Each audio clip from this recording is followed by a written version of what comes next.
We sit in rooms together. We bring our coffee, we bring our lists, we bring our tired shoulders, we bring our small hopes for the day ahead, we bring our small fears from the day before. We say our hellos, and then we begin the work. We open our laptops, we click our pens, we arrange our papers on the table, we settle into our chairs, often the same chairs we sat in yesterday and the day before that. We are creatures of habit, finding comfort in the small, familiar rituals that mark the start of another shared day. Most of us learn to read the room over time. It is a quiet skill, one that is not taught in any training manual or onboarding session. We learn the patterns of conversation. We learn the faces that signal agreement or doubt. We learn the small gestures that make the air in the room shift, sometimes suddenly. We learn who smiles easily and who holds their smiles back. We learn who will always feel a moment of silence. We learn who will let the silence stretch out, leaving it alone to do its own work. This learning happens slowly, piece by piece, meeting by meeting. There is a quiet truth unfolding here in these shared spaces. The people we work with shape the room. They are the unseen architects of its atmosphere. This is not always a conscious act. It is not always done on purpose, with full awareness of its impact. But they shape it nonetheless. Some people seem to add light to a space, making it feel warmer and more open. Some seem to dim the light, subtly or overtly. Some seem to take the light for themselves, pulling focus and energy toward them. And some hold the light steady for everyone else, creating a stable, predictable calm. We spend a lot of time thinking about the loud ones. We notice them first because they are hard to miss. They take up a lot of space with their voices and their presence. They make jokes that get a quick laugh. They share big ideas rapidly, one after another, filling the whiteboard with their vision. They can be bright and warm, like a fire on a cold day, drawing people in. But they can also burn out the air in the room, leaving little oxygen for others. Their constant talk can leave our own heads feeling noisy long after the meeting is over. Their jokes can sometimes leave us feeling just a little bit small. Then there are the quiet ones who occupy a different kind of space. They often sit back from the main table observing. They watch the flow of conversation. They do not speak very often, and when they do, their words are few. They keep their notes close to them, their handwriting tight and small. They may be deep in thought, processing everything that is being said. They may simply be tired, conserving what little energy they have left. Their silence can feel safe and reassuring, a calm anchor in a chaotic discussion. Or their silence can feel heavy, pulling at the edges of the room until it is all we can hear. We will look at a few common archetypes in the sections that follow. These names are not meant to be labels used to shame or categorize people permanently. Think of them instead as common shapes we often see in the emotional landscape of our workplaces. Think of them as a gentle map to help us understand what we feel when we are in a room with others. The goal is not to fix anyone because people are not problems to be solved. The goal is simply to see the room and the people in it more clearly.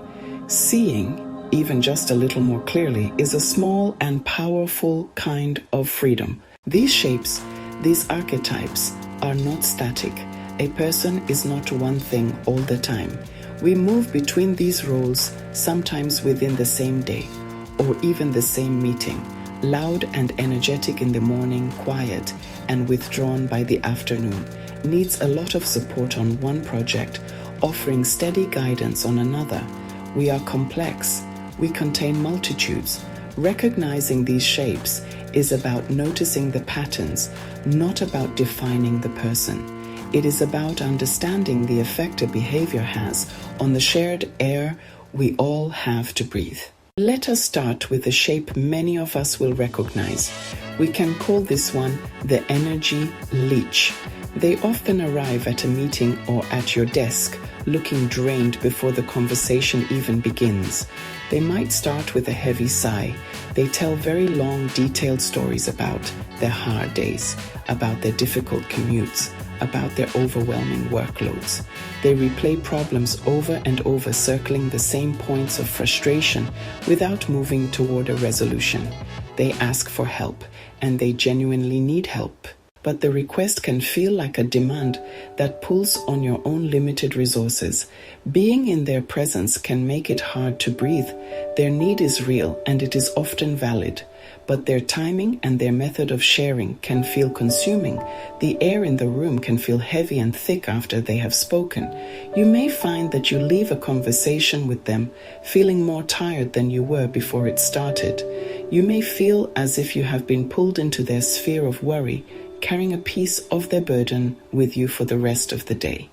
Their anxiety can be contagious, seeping into your own thoughts and coloring your own mood. It is important to hold this with gentleness. The person who drains energy is often the person who is most deeply in need of it. Their behavior is not usually a malicious attempt to exhaust you. It is often a sign of their own depletion. They are leaking energy because their own reserves are empty. They reach for connection and support in the only way they know how, even if that way is messy and has a difficult impact on those around them. They are trying to stay afloat, and in their struggle, they may inadvertently pull others down with them. When we encounter this pattern, our first instinct might be to pull away to protect our own energy by creating distance. This is a natural and understandable reaction. We have our own work to do, our own stresses to manage. But it is helpful to pause and see the person behind the pattern, to recognize that their draining behavior is a signal of a deeper need. Seeing this does not mean we must sacrifice our own well-being to meet their need. It simply means we can approach the situation with a little more understanding and a little less resentment.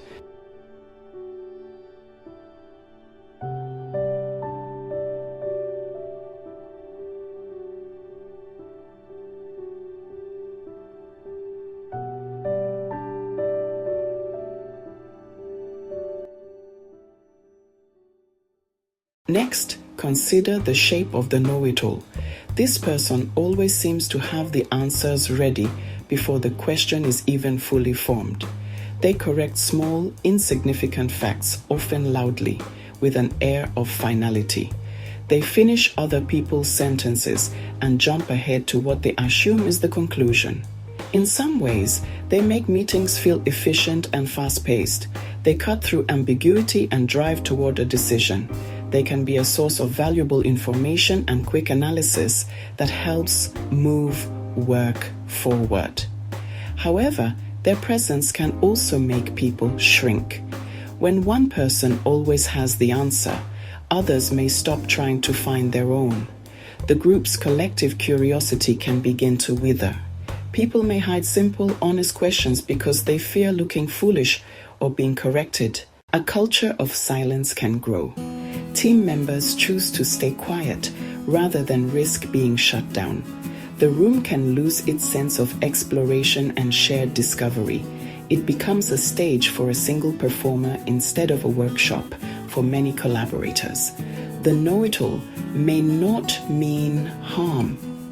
The behavior often comes from a deep-seated fear. They may fear being wrong.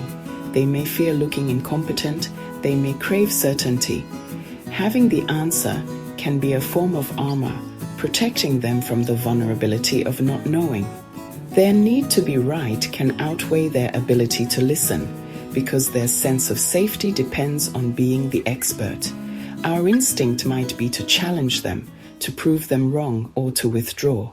A gentler move is to acknowledge their contribution and create space for others. That's a helpful point. Thank you.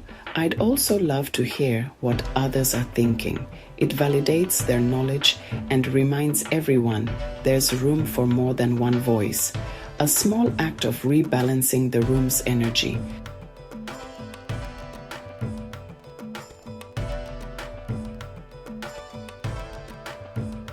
There is another shape that brings a different kind of energy into the room, the drama magnet.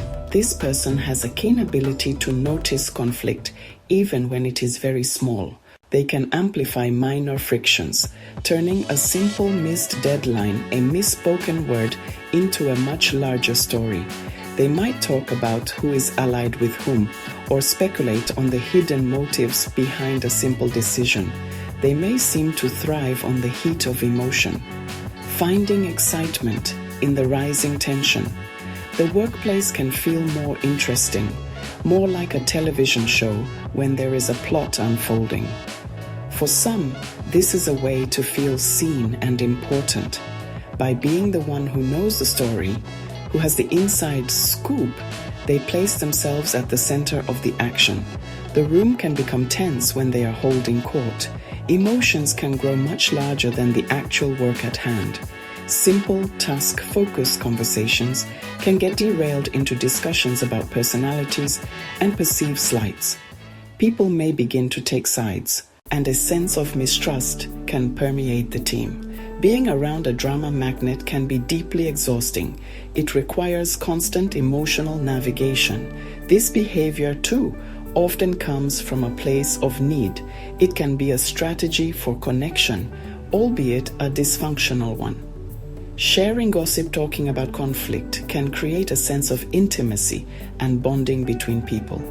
It can make someone feel like they are part of an exclusive inner circle. It may also be a way for them to process their own anxieties about the workplace. By turning unspoken tensions into a clear narrative, they might be trying to make sense of an environment that feels unpredictable or unsafe. They are creating a story to feel more in control. Responding to this pattern requires a gentle refusal to engage. You do not have to participate in the drama to be kind.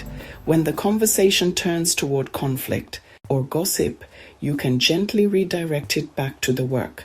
I'm not comfortable talking about that. Can we go back to the project plan? It does not judge the other person. It simply states your own limit. It is a quiet way of refusing to add fuel to the fire, which often causes the fire to burn itself out. Now let us turn our attention back to the quiet ones. The silent withdrawn is a shape characterized by a deep retreat in group settings. They go quiet in meetings, especially larger ones. They will nod along with the conversation, but they will not offer their own thoughts or opinions unless directly asked.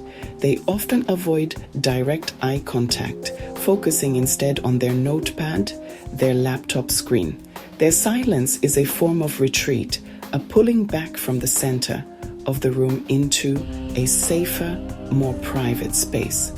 This person may simply be shy or introverted, needing more time to process their thoughts before they feel ready to share them. They may be protecting their energy in a room that feels too loud, too fast-paced for them. But their silence can also be a sign that they feel they have no real place to speak. They may have tried to contribute in the past only to be interrupted, ignored, or shut down. Over time, they may have learned that it is safer and less costly to simply stay quiet. Their silence is not empty. It is filled with unspoken ideas, unheard questions, and untapped potential. The room can feel like it is missing a part of itself without anyone being able to name what is gone. Their quietness is a form of loss for the team. The group moves forward without the benefit of their perspective, their insights, or their unique knowledge. Decisions are made with incomplete information because a voice that should be at the table has fallen silent. This is a subtle and often unnoticed energy leak. The work gets done, but it might not be the best work it could have been.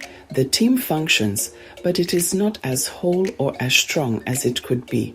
Inviting this person back into the conversation requires a gentle and patient approach. Putting them on the spot by saying, "What do you think?" can sometimes increase their anxiety. A softer invitation might be more effective. You could try saying, I'm really interested in your perspective on this, and I'm happy to hear it now or after the meeting if that's easier. This gives them choice and control.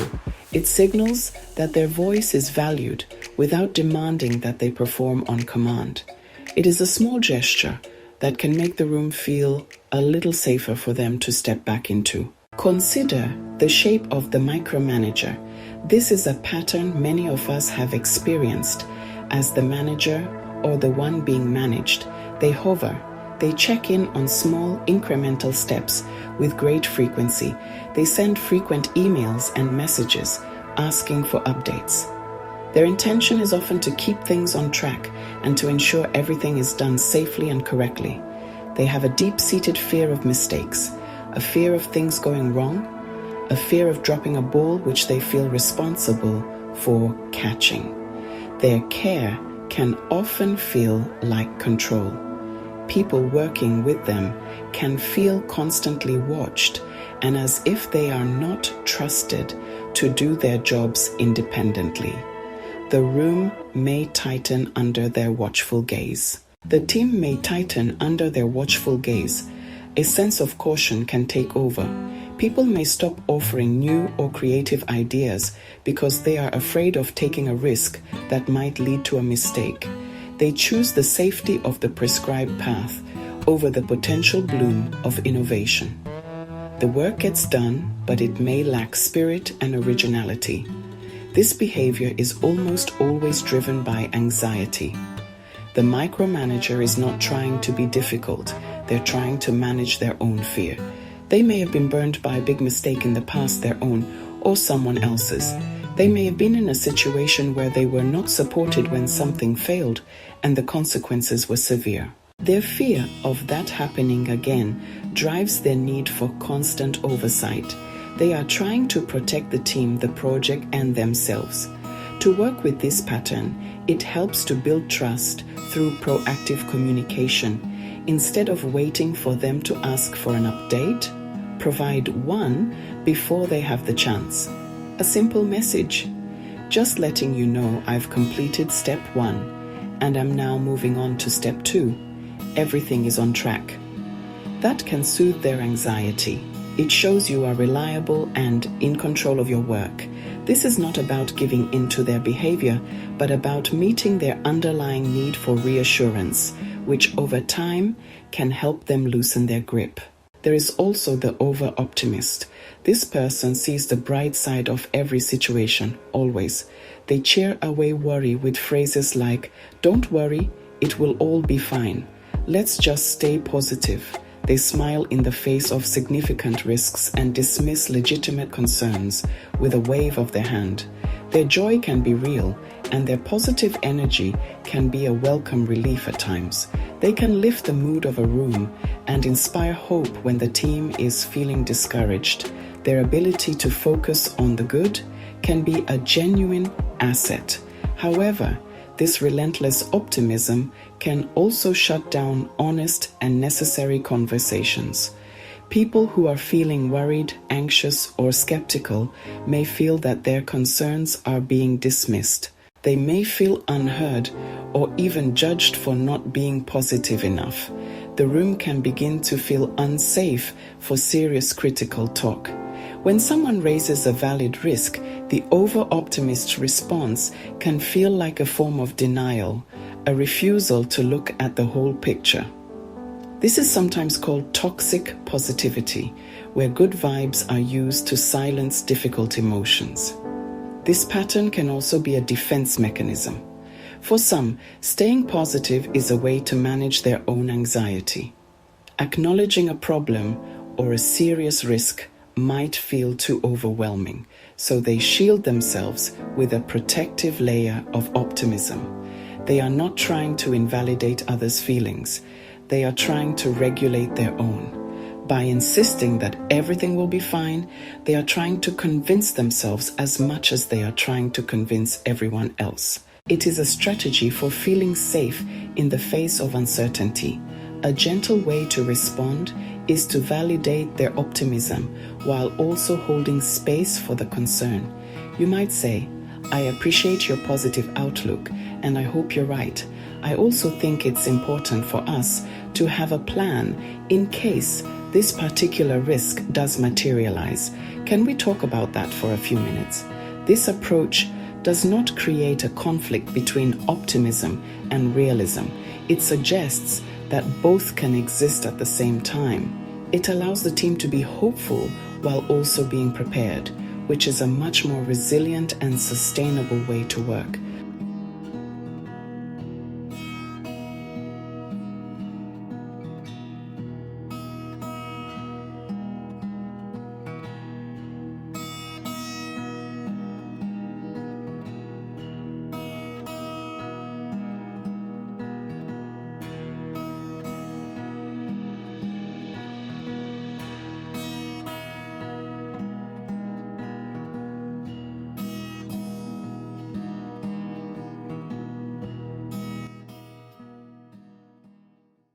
None of these shapes belong to one person all of the time. We may find ourselves moving between them depending on the day, depending on the meeting, depending on the amount of stress we are under. We might carry more than one of these patterns at a time. We may be a gentle, supportive listener in one meeting, a sharp, critical voice in another. We are not fixed beings. Our behavior is fluid, shaped by our internal state, shaped by the external pressures we face. Seeing these shapes in ourselves is as important as seeing them in others. Here is a quiet thing to notice. The person who drains the room may also be the person who needs the most care. Their draining behavior can be a signal. It can be a deep fear, speaking its name without words. It can be a hidden grief spilling out sideways. It can be a tired body that is simply asking for rest. Seeing the connection between the behavior and the underlying need does not excuse any harm that is caused. It does not make it okay, but it does open up a different path for how we might respond. We can hold both truths at once: the difficult effect, the legitimate need. Take a breath. Notice the impulse to judge. It will likely come quickly. It is a well-worn mental path. It will say that the other person is the problem.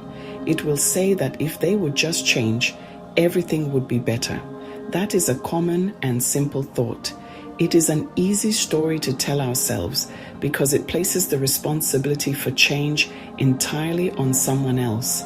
But it misses the much messier, more complicated, more human truth of the situation. It keeps us from seeing the whole picture. This is where most people stop thinking. They see the effect of the behavior. They name the role, putting a label on the person. They leave it there, feeling justified in their frustration. The map of their understanding stops at the label, but the map can go deeper. It can ask why this person is showing up in this way. It can ask what the room as a collective does when they speak or act. It can ask what each of us contributes to the pattern by our action or by our inaction. It invites a deeper curiosity. If this feels familiar, stay with me for the next part. We can start by asking small questions. We can ask them softly, without an edge of accusation. To the person who seems drained, we might say, "You seem tired today. Is everything okay?" To the person who has gone quiet, we might say, "I noticed you paused a moment ago. Is there something you wanted to add?" To someone whose words felt sharp, we might say, "I felt a little on edge when you said that. I want to make sure I'm understanding what you meant." These small questions are not attempts to fix the person or solve their problem. A small question is simply a chance. It is an opening. It is a way to make a little more space in the conversation. It is a gentle disruption of the usual pattern of reaction and judgment. It is an invitation for someone to move from feeling judged for their behavior to feeling seen for their humanity. It can be a tiny bridge across the distance that has grown between people. It communicates care, and that alone can begin to change the energy in the room, even if nothing else changes right away. We also need to learn to protect our own edges. This is not selfish. It is necessary. If you know that a particular person or conversation consistently leaves you feeling drained, you can learn to set a small, kind limit. You can close your notebook to signal that the conversation is ending. You can say, "I need to take a short break." You can gently change the subject back to a work-related topic. You can name your boundary clearly and without blame. For example, I can listen for 5 more minutes, but then I really need to focus on finishing this task. Boundaries are not walls that we build to shut people out. They are more like the edges of a garden, defining the space where we can tend to our own well-being. They let you stay in the room, engaged with others, without losing yourself in the process. They allow you to offer care and support to others, while also keeping enough breath and energy for yourself. A well-placed boundary is a form of honesty. It protects your ability to show up as your best self day after day without burning out. Workplaces sometimes try to implement quick fixes for these issues.